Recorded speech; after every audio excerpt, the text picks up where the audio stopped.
lot of documentation online on how to use it. And in fact, there's like a lot of kind of specific commands, which you don't need to memorize, but if you're curious in trying it out, look it up. Yeah. Like I said earlier, a repository is just, you can think of it as like just a place on a server somewhere that has a collection of your code files, your text documents, whatever. And you can add to it, you can remove files from it, you can edit the files in it. It's shared between you and all your collaborators on this project. And really just think of it like a Google Drive folder, right? Like you can chuck all your stuff in there and access it. And the nice thing about GitHub though, or Git, is every single change you make to what's in this folder or repository is recorded. You can go back and you can see like, oh, I added this file, I changed this file, I changed this line in this file, I removed that file. And if need be, you can even go back to those versions, right? Like let's say you uploaded something and you realize it has a catastrophic bug, and because of it, everything's crashing. Well, lucky for you, you committed before you made this change. So now you can go back to that change, that commit, right? Before you uploaded this like catastrophic project breaking code, and you can revert your code back to what it was originally. And hopefully now it's back to, you know, like a working version. So that's the nice thing about version control. Nice thing about platforms like this, where you can very easily track what's going on, even if a ton of people are working on changes, or there's like a ton of different versions floating around, right? So like if you use git/github, what you'll usually end up doing is, you know, you have like your remote, right? But in order to work on stuff, you have to clone it, as in get a version of it on your local device that you can access, you know, offline. You can code it and change stuff anytime. So useful thing to remember is we have a remote repository, which again, it's like what's hosted on GitHub servers, right? When you go to github.com/username/repository name, that's what you see. There's also your local repository, which is all the crap you have for this project on your local device. In other words, it's a directory on your computer now, whatever files in it, whatever you change, you can push those changes so that they'll be uploaded basically from your local repository to the remote repository. But if you don't do that, then they stay on your local and only you can access them. Like your friends and collaborators online won't be able to see them. So yeah, the way that works is we have sort of like a process. Yeah, sorry about that. So the way it works is like, you know, let's say you have a folder on your laptop that has all your code files and they correspond to this project, right? This repository. You can use the command git add via the command line to, like, this is something you're gonna have to install if you want to use it. But just a quick overview of how it works. You can add files, and then when you make changes to them, you can stage those changes and then commit them, which is kind of like you know, record a checkpoint almost. Like, oh, these are my changes here. I commit this, right? I stage it. And then you can push those changes. You can push that commit, which is like uploading that set of changes to the remote repository or the remote folder, right? So it's like, I code something, I make changes, I make those changes go live on the remote. And at that point, they go from your local repository to the remote. And now, you know, everyone with access to that repository online can see it. So that's push. And let's say your friend makes some changes on their device, they push it. If you want to get those changes on your local, you know, on your laptop, you can just pull, use the git pull command. And now that looks for all of the newest changes online, gets them, downloads them, and makes them available to you locally. And then like you can check out a branch, you know, check out the repository, get it on your local device, and you can keep working on it there, and then et cetera, right? You make changes, you upload them, and you can pull the latest changes. And this way you'll be able to work on an updated version of your code. Yeah. Like I said earlier, if you're going to be using Git via the terminal, there's these very useful commands, but at the same time, you don't need to bother with this if you use GitHub Desktop. That just gives you a very nice GUI graphical interface where you can, you know, just like click a button and upload some stuff, click a button and fetch the latest changes and pull the latest changes and, you know, easily see commits. Again, if you'd like to learn how to use it or give it a shot, I recommend you just Google it. There's some documentation, you can download it and try it out. But again, like, I'd just like to emphasize that although this is a great tool, it may not be the best tool for every project. So just like, you know, we'll talk about an alternative for if you're just working with notebooks later. But that's just good to be aware of, cool stuff you can use. Yeah. All of the command line stuff we talked about way back in the semester is coming back to, I don't know how to haunt you, but it is coming back. So yeah.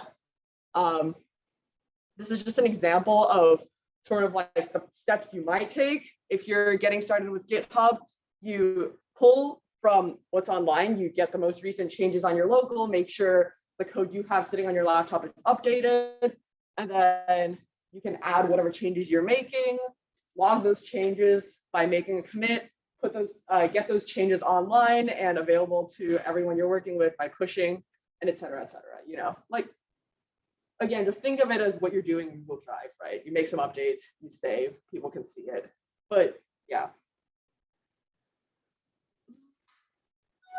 Like I said earlier, big reason you use this is so you can track different versions, version control. You can like look at different versions of your code, but sometimes when you're working with a lot of different people, it's very possible such that, you know, like I changed this line and then I realized that my friend has also changed this line and our versions of the code don't match. Well, what you can do is, this situation is called a merge conflict, where you're trying to bring in like two different changes to the same thing from like two sources, right? That's fine. That GitHub or Git will usually tell you like, hey, this code doesn't match. Can you verify and choose like the version you want to keep? And yeah, in that case, you can just restore the right version. Usually the way to get around this is just have different people work on different stuff. So like, I'll work on this class or this folder or this file, and you work on this file. And that minimizes the amount of possible cross-contamination, I guess, and merge conflicts. Yeah, a lot of this just comes with playing around with it. You get some experience on how to minimize the amount of cursedness you'll encounter. But yeah. Some other possible useful commands. There's a lot of utility. You can make different branches, which are like different versions of the same code. So you can work on like different parts of it and merge those branches together if need be. That's for if you're working on like really disparate stuff that's still part of the same project, or you want to have a different version. Like, oh, I just want to have this version of the code for testing, and this other version where we keep it like safe and clean. Another branch where we're testing another feature. A lot of it's just like if you want to be able to do more functionalities, but you don't need to worry about that probably for the purposes of anything you'll do here. It's just good to be aware of. You have tons of options. Yeah. Obviously, this is a really quick overview. I know Git and GitHub tend to be kind of confusing, especially if you've never encountered something like this before. There's a ton of commands, a lot of stuff you can do. You'll look at your first merge conflict and be like, what the fuck? It happens to everyone. If you'd like to give it a shot, again, tons of resources online. Pretty much every coder will encounter this at some point. So yeah, if you're curious in trying it out, just look it up. But yeah, it's a good tool to be aware of. Again, for the purposes of this project, maybe it's too much, but now you know that it exists and you kind of know how it works. So that's my job done there. Okay, before we go into the Google Colab demo, I just want to give some remarks about GitHub. So even though GitHub is really useful for sharing files with other people, it can also be a good place to keep any project work you've done, like as a place to put code and other stuff that you've worked on, and you can link it to your website that you will eventually make. So yeah, but I personally like Google Colab just because it's a little bit easier to use. So You'll find out really soon, Google Colab is like explicitly for making Jupyter notebooks and letting other people work with them. So yeah, so actually, if everyone can open Google Colab, pretty much just search up Google Colab and it should be the first one you find. So it should be this one. And if you click on it, you'll be open to this. So maybe just make a new notebook because I'll have you guys write some things down. So if you just press new notebook, it should open something that looks like this, but it'll be empty. So when you're done, just give me like a thumbs up.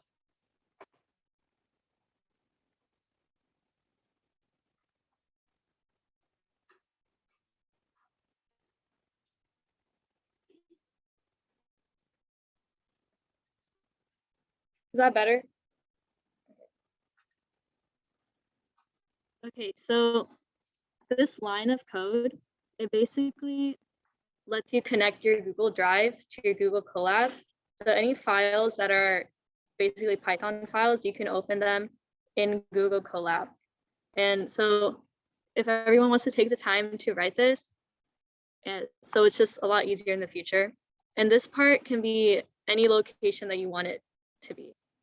So if you run it, I think I already did this, so it's probably not going to do that much, but it'll probably make you say like, oh yeah, it'll be, you want to do this, and you press yes, and you submit, you show your account, and you allow it, and then it should be mounted, and you'll probably get a notification saying that. But this is really useful so that you just have all your files there and you don't have to worry about it. So when everyone's done, give me a thumbs up.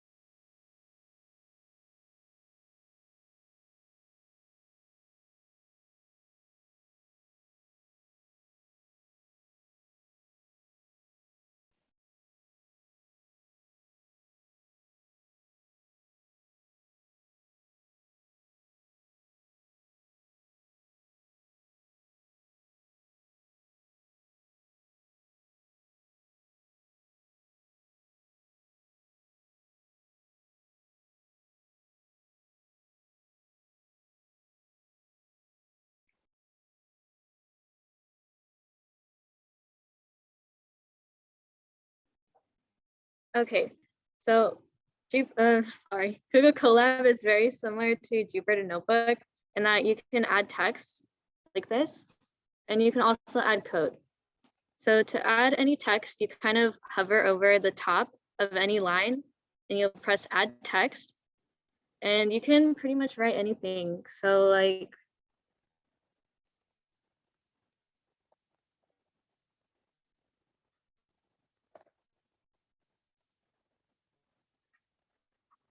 the only thing is you could write like this, but if you want to be a little bit fancy and change the size of fonts or even colors, you would have to use notation kind of similar to HTML or LaTeX. So we'll go more in depth in this later, but for example, if I wanted to make a heading like this, I would do H1 and then my heading title, and you would have to close it. But we'll go over stuff like this a little bit later. It's a little bit confusing. You can always search it up, but for your purposes, you may not need this, but it's just useful and helps a lot when writing your text. And these lines are code lines, so you can write pretty much anything. So I'll just write like a basic function.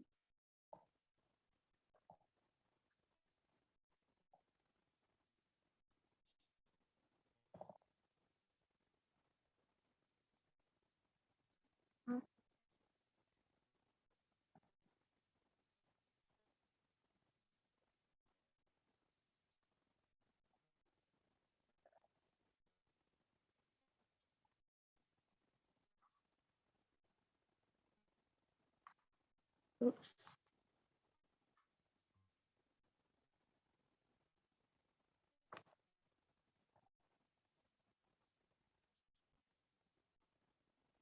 Yeah, so you can add code, anything. And to share with other people, you would press the share button like any other Google document, and it shares with anyone that you want it to. And I use this for my CS courses. So you can add them to a specific folder that you want it to be and share that folder. But I feel like this is a lot easier, especially if you don't know how to use GitHub. I still am confused on how to use GitHub, but GitHub is useful, but I personally prefer Colab. So are there any questions on GitHub or Colab so far?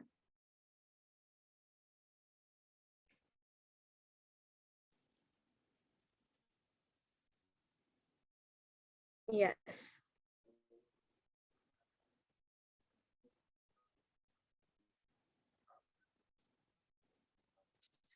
Yeah. So if somebody makes edits, they're automatic, just like a normal Google document or a Google slideshow. They come right away. And I haven't ever shared this with anybody, but you'll probably see if somebody's on the document too. But yeah, but unlike, I think GitHub, it's a little bit different. Yeah, for GitHub, you need to manually like commit your changes and push them for other people to be able to see it. But for Colab, considering that it is literally like a Google Drive product, it works the same as any other Google Doc, like Megan said. So you like change something, save, and then anyone with the link or anyone who's shared with this can see it. Any other questions?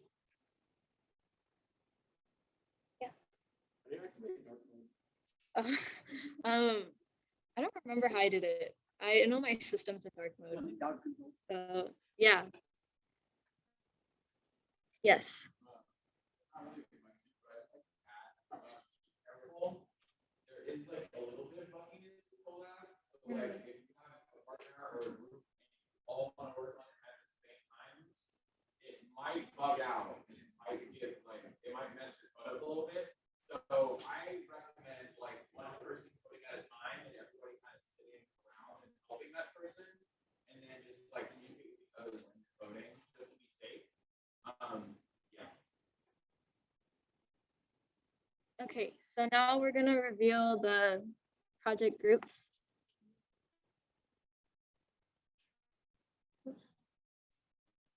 Or before we review the project groups, we'll just briefly talk about the project proposal.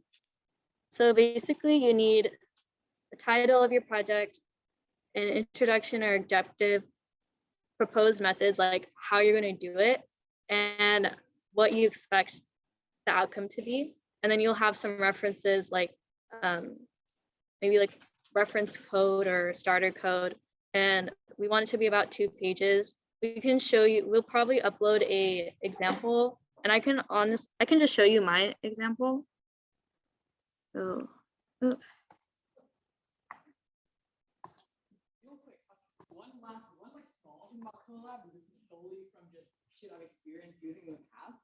But depending on what you're doing, especially if you're doing something like very computationally intense, it sometimes can bug out a little bit. And the only reason I'm saying this is once I had the misfortune to be like working on something for research that involved plotting like 1 trillion things and doing some analysis on them, and it crashed Colab. Like this is really related. Just what if you realize like stuff is bugging out, sometimes it happens. so this was my project proposal when I was in the DeCal. So I have my title, which is just a simulation of the NGC 1300 galaxy, and then the picture. So my objective was to basically simulate the galaxy, and then I'll use Python and whatever else that I needed to use. So my rationale was just like I'm interested in like simulations and I like galaxies, so just kind of combining that, and I like that specific shape too. That was interesting. Then the approach, I found a like starter code, so I linked that, and basically I had to explain what I had to do based off that starter code. And then I also added like another subsection for equations I had to use. We don't have to do that. Then I put a timeline on what I expected everything to be done by.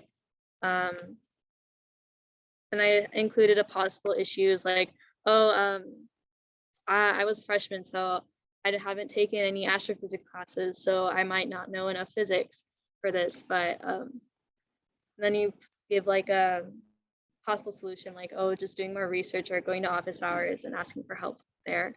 And that was pretty much it. It's not that bad. And you'll have everybody else in your group helping, so it shouldn't be too bad, and you'll have time today. I'm not sure if we'll have any more time, but it's due next week, so it'll be okay. And we'll upload a sample proposal later today. So your project groups are as shown. So let's maybe have group 1 have this table, group 2, 3, 4, 5, 6, 7, then 8 and up, 8 through 10. Because